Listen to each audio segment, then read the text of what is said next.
Hi, everyone. I'm Saif. I'm glad to have you all here. We've been doing a series on the Ascended Masters with teacher Fatima. And as we've been going along, I've been thinking about the five pillars of Islam. The five pillars, for the non-Muslims at home, are basically the core foundations of the religion. Those being the Shahada, Salah, Zakat, fasting, and the pilgrimage to Mecca. So today I wanted to go over the first and introductory pillar of Islam, which is the Shahada, which is Ashhadu an la ilaha illallah wa ashhadu anna Muhammad Rasulullah. So I wanted to have teacher Fatma, she's been our spiritual leader for many years now, go over exactly what that means, what it means to the Muslims, and how it relates with the prophets and the messengers throughout the Quran. So I'll let the floor go to you. Thank you, Saif, for having me again, and I missed our, work together. To think about the pillars of Islam, like you just mentioned uh, it has been like since we were children, and same with you, we were taught in the masjid or in schools that the foundation of Islam is the five pillars of Islam. And the first one, as you mentioned, is Shahada. What do we mean by Shahada? Is you witness that there is no God but God and Muhammad is a prophet of God. And then comes Salah, which is the prayer, Psalm, which is fasting, and the others. And that was a concept that we grew up with it and we still, practice. Of course, like when you get to my age and when you do research as much as I have done and meditate over the meaning of each one, you're going to find the Quran takes you much deeper than that, than what we grew up, that it became a habit. Shahada is you just say La ilaha illallah. So, what I would like to share with you today is the verse that is really has the deep meaning of the first pillar, which is Shahada. Now, if you look at the Quran, you're not going to find five pillars of Islam. Right. Now, this is something that with time was done by scholars, okay? Some of them they tell you it was taken from a hadith of a prophet. And we will dive deep into that to see did the scholars get all the pillars or were there some pillars that are missing that they are in the Quran but they are not part of that hadith. So we can explore all of that with time. So Yeah, to let me. me, Huh? I was going to say, it appears to me it's just a way to simplify pretty much the Quran into a very easy and accessible manner for beginners or people who are new to the religion. Does that seem like a right interpretation of them? Uh-huh. Yeah. And you're gonna notice with this series how universal are those pillars. But of course, we add to them some other pillars that are in the Quran, okay? Right. So for a child, for example, if you tell them justice is a pillar of Islam. They're too young to understand justice. But with a child, you can train them into praying and connecting to God and tell him Right. the world was created. So we'll see how it goes. Okay, we'll start with the first pillar, which is witnessing that there is only one God, one source, one Allah. And that we can see it in, I'm going to share it with you. It is basically in the first in Al-Ikhlas, which is chapter, I think it's number 112, and then comes Al-Falaq 113, then An-Nas 114, Al-Ikhlas. So it states, قُلْ هُوَ اللَّهُ أَحَدٌ. Say it is Allah, and Ahad is not one, it's not Wahid, because when you say Wahid, you move to counting one, two, three. واحد اثنين ثلاث. But here it says Ahad, so it's unique. So it does have the unique and the oneness. So within that same Arabic word ahad, you can feel or hear the unique and the oneness. So it's the one source and the unique source. So there is no two sources, just one source, one unique source. Allah is the source of existence, the source of the universal laws, all of that. Even Allah, you can hear in it the word laws in a way. I always hear that in it. So that's the first verse. And then it says, Allah as-Samad. Allah is the self-sustainer. So every one of us is being sustained by source. But Hmm. source is self-sustained, sufficient. And لم يلد ولم يولد. So it begets not and was not begotten means like he's not a biological like us, does not have children, and he Right. was not born. It reminds you of the concept that we learn in thermodynamics of um, energy cannot be created. It's always there, but can only be transferred.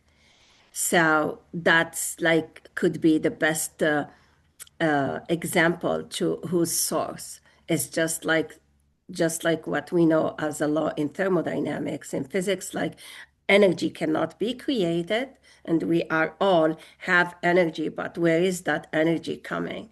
It's not ours, it's from source, and source is self-sustained, you know, self-sufficient, but can be transferred. So we are all having this energy. Yes, I want to point out this third verse does make a pretty crucial distinction between Islam and Christianity. Yes. The idea of not begetting. Um, and I think this third verse definitely exemplifies that. Yeah. And I believe, and I strongly believe, Jesus, when he came to the world, he was pointing, and I did a series, Jesus in the Quran, with a friend of mine, Leslie.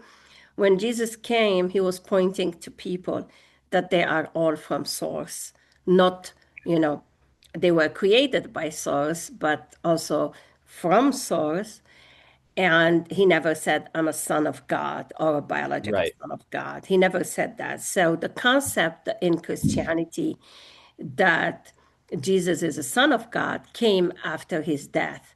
Just like so many concepts that don't make sense that we find in also Islam. So I Hmm. always say, whether Muhammad or Jesus or Buddha or all of these people, they never created religion. They were Right. people of high morality, high understanding of existence, of source, okay? And they were teaching unconditional love. But when they left, Hmm. okay, the followers, they create that division that we are this System. and you are They have to that. build up Exactly. infrastructure.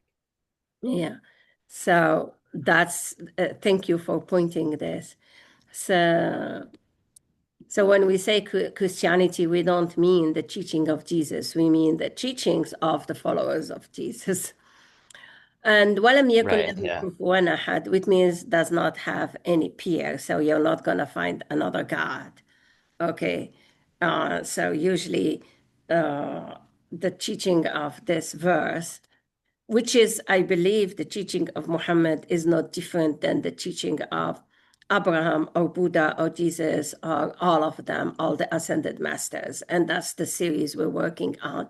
We see the universal call that's common between all of them. Now, Right. I highlighted the word ahad unique in blue. And why? Everyone experiences source in a unique way. Like the way my faith and trust in Allah is going to be maybe different than yours, than anyone else. So everyone experience source or their connection to source is also unique. So not only Allah is unique, but your experience with Allah, your experience about Allah is also unique to you. we don't share the same experience. It just Right. can't be, you know, it just can't be. Like we could be all from the same family and views the same thing, raised the same way, but everyone has his own experience and his own, mind and heart and growth. Everyone is in different growth in their own journey and in their own connection to source. Now, I wanted to bring also, which we've done last time in a previous video, the word deen, that usually translated as religion, does not mean religion. And that's to show you the universality of the Quran. It means there is only one system, there is only one source, Ahad, it's Allah. Okay. And then there is only one system, one deen. These words you never find in plural in the Quran. You also never find in plural in the Quran the word ruh. It's in Surah Al-Isra. It says like, and they ask you about consciousness. Say, consciousness is from my Rabb's affair. So basically, consciousness is so unique to Allah, and it always comes in singular form. So there is only one consciousness. And we, as a human, having this experience, we are individuated unit of consciousness from Allah having a human experience. Of course, I will explain more about this in the future, how each one of us is ruh from the one Ruh of Allah. So we are all part of it. That's in the story of creation, where it takes you back to how we all came to this world, to earth. Okay. But we are all from that one consciousness. It's not, you don't find the word Ruh in plural. So there is only one consciousness that we are from it. Okay. There is only one Allah, and we are from it, connect to it. There is only one system, which is the system of Allah. So if we don't follow the system of Allah, we find ourselves in separation, in division, and then in wars. Okay. Right. And that's what I said. There is no religions. There is only one system. And Source. also the Yeah. word nur in the Quran also comes in one, just one nur, one light. Allah nur samawat wal ard. Okay, I did not bring all the verses. I just wanted to have brief. You never find the word nur in plural, but the opposite of nur, which is darkness, dolma, you'll find always in the Quran dulumat in plural. So there is only one light, which is the one unique light of Allah, the self-sufficient, the source. Okay, Mhm. you'll find only one consciousness, the consciousness Allah. You'll only find one system, the system Allah, of Allah. But you'll find darknesses, so many of them, so many paths, so many religions, all these divisions, they're all man-made. And they are all man-made from what? From fear, from ego. So when we let go of ego, we'll get back to that light. Mhm. And that's what the first pillar of Islam, when we says, I witness that there is only Allah, we need to really mean it from our heart. There is only one Allah, there is only one source, then everyone around me is from Allah, is from this consciousness. So then, what should I do? How to live by this witnessing? You live with love and you let Mhm. go of fear. When I understand, I witness there is only one Allah, I also understand there is only one system, the system of Allah. And what is the system of Allah? Is unconditional love. Mhm. So, as we dive deep, we'll understand, for example, the second pillar is Salah. So, we're going to start to understand Salah is a discipline, is order. So, how can I establish order to live and witness there is only one Allah? So, we live, and we coexist. It doesn't Mhm. matter what ethnic group you come from or what culture you come from, because you are here witnessing there is only one source, and you see your consciousness in the other, and you see we are all one. So it takes Right. you to that. uniqueness or the unity in a way. You live Hmm. by that. Right. Wow. Okay. Yeah, that definitely does shed some light, I suppose, on the Tawheed. Like that's like the biggest, one of the biggest things in Islam is the fact that there's a oneness, there's a unity, there's Yeah, no scattering or divisions. Um, exactly. so the second part of the Shahada, wa ashhadu anna Muhammad Rasulullah, is that just emphasizes that Muhammad's message was this message of Tawheed, of unity and oneness and one consciousness. Exactly. And when you say, those who say, Ashhadu anna Muhammad Rasulullah. So if you go back historically, they witnessed, they were around Muhammad, and Muhammad came. If you study what is the teaching of Muhammad, if you, is the Quran. Muhammad embodied the teaching of the Quran. He brought the teachings of the Quran that are what? Muhammad witnessed that Jesus was a prophet. He witnessed that Moses was a prophet. He witnessed that Noah was a prophet. And he is saying, they all came before me to bring the same message. So when Yes, yeah. I say, and I witness Muhammad is a messenger of Allah, it does not mean I deny all the other prophets. If That means anything, accepting them too. except every prophet that came before Muhammad, because that's what Muhammad brought. He brought the call or the universal call of unity, and he's bringing the entire Quran from the beginning, from the first a chapter when it says, when we did Al-Fatiha, it says, guide us to the path of those whom you blessed. That's what we are doing. That's the series of whom you blessed. You blessed those ascended masters.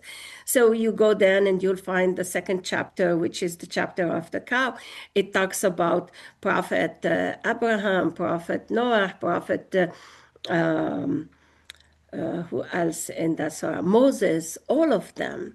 So you get to explore every ascended master that came before him is there. So when I witness that Muhammad is a messenger of God, I'm also saying, and every messenger that came before Muhammad. So there is no division. We are still talking about the concept of unity. Hmm. Mhm. Well, I mean, that makes perfect sense to me. I really don't have any further questions. I think you've explained it very simply and very beautifully. Thank you. And I think this was important because there's a lot of weird political affiliations with the Shahada. It's like someone's gonna make you take the Shahada, and then people get it's like a scary thing. But really, when you look at the details, and it's really it's nothing to be Yeah. startled at. Yeah, So exactly. And I feel like lots of people, when they learn about Islam and they want to, convert to Islam, they tell them, but this is a culture. It's not like Muhammad said, like, oh, you need to go to a mosque and to announce, like, and put you your know, hand up and say the sentence. yeah, Yeah. this is just a cultural thing. But in reality, no one knows what's in your heart. So stand up and say, oh, I believe in God and I believe in Muhammad, but you are a hypocrite and you don't believe and you don't live by the teachings of Muhammad or Jesus or all of them. They came for the same call. So what's the point of it? So really Right. witnessing is in the heart. In my Right. heart, in my heart, I see I'm connected to source.